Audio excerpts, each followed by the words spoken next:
Tag, you're it. Oh, you got me. Tag, you're it. Oh, you got me. Tag, you're it. Nigger. What? Whoa. Johnny, why'd you call me that? That people only say that in like bad movies like The Color Purple. Why'd you call me that, Johnny? He's like, no, I saw a movie the other day, and when he got mad, he like a black guy get in trouble, he called him a nigger, so I thought that's what you guys are, nigger. It makes my teeth white. Nigger. I'm like, whoa, Johnny, I don't know what that means, but my mommy said it's not good. And wait a minute, what is this whole black thing? A black? What's black? He's like, you see your skin? I'm like, yeah, I see my skin. I thought it was because I didn't wash enough. No, he's like, no, you're black. You're like from Africa. You're not from here. You're not American like us. I'm not American like you? Huh. Yeah. So, yeah.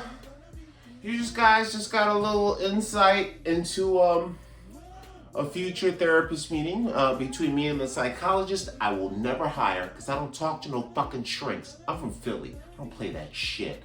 But welcome to episode 7 of Cat Poop Crazy Carl. This is called the Wake Up Call. That's right.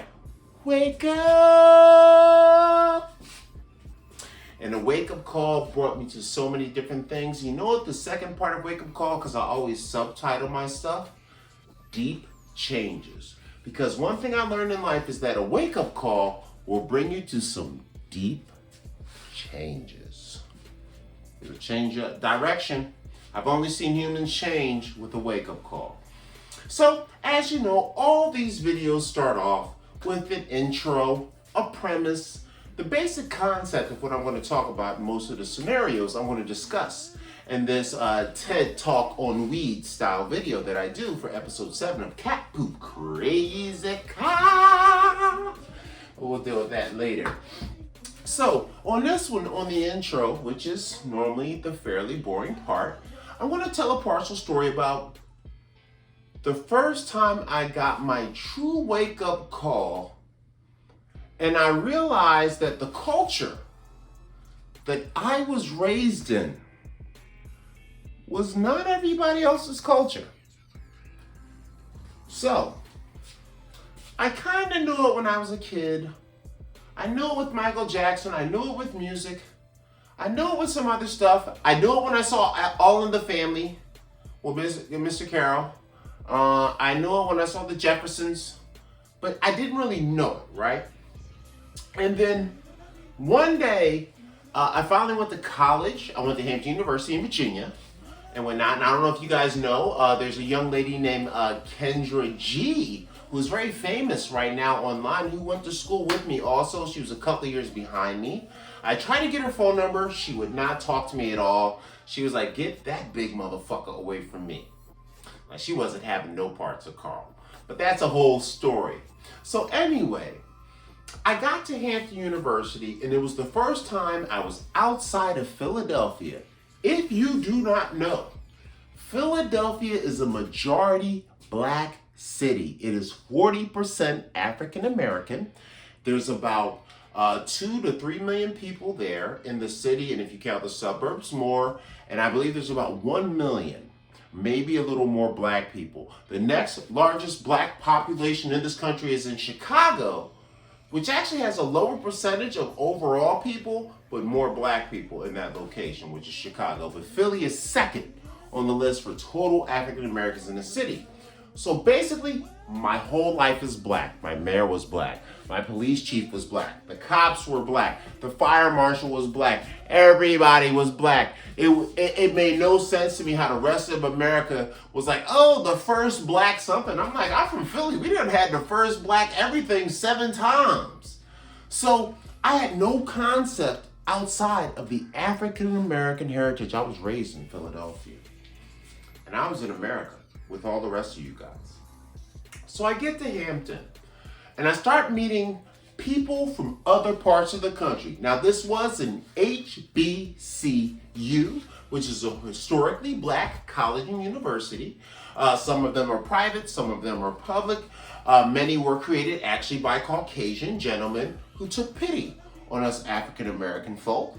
And then some were actually created by African American people directly, either spawning off of a school or starting their own. So I get to the school and I meet all these people from all over the country. From East Coast to West Coast. I mean people from other islands outside the country. Princes that play tennis. I mean everything, right? I used to hang out with a prince for like 4 years. Yes, like an African prince. Like from coming to America. I am Sinke. I'm coming to America to find a wife and play tennis when I go to school with Carl.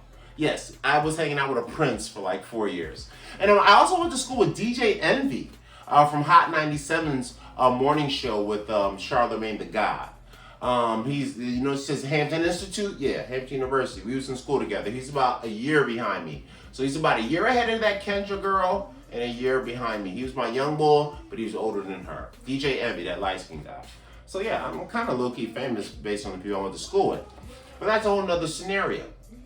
So when I got to this place, I met a bunch of people that were not from majority black cities. I thought that all black people in America are from majority black cities.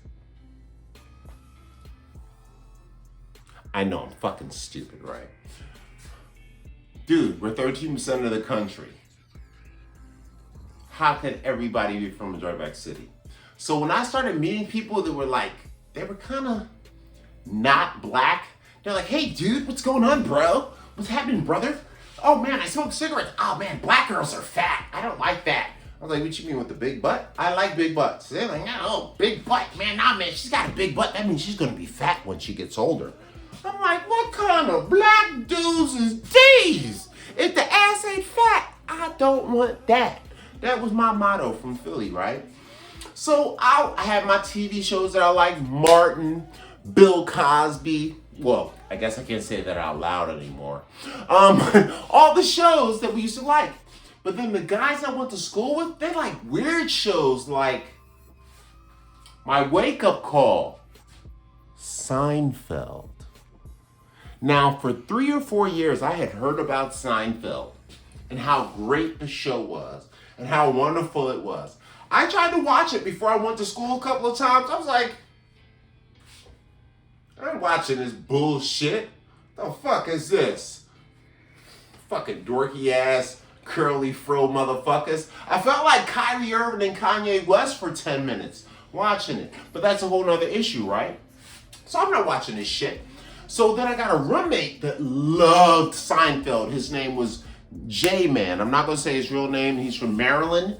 He was from, and he wore those little bell-bottom things, and he was a black guy, but he's from a white area, and so he liked a mix of things. And he used to talk, we're like, yeah, man, Carl, man, and he was my roommate.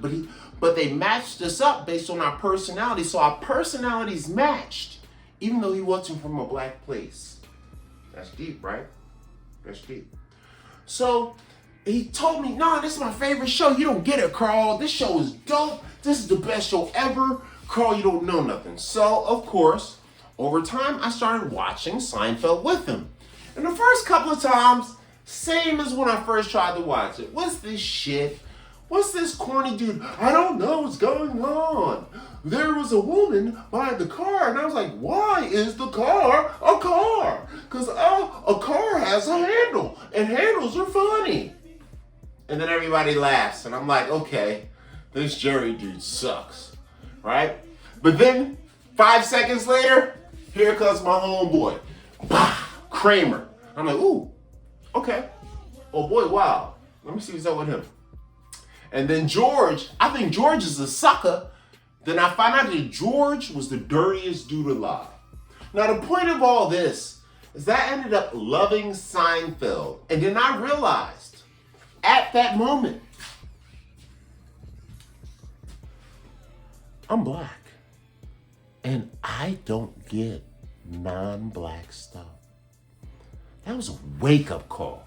And that's what this whole video about, and that's what the premise of this is about. The wake-up calls that I've gotten in life that have made me make dramatic changes, where I believe one thing my whole life.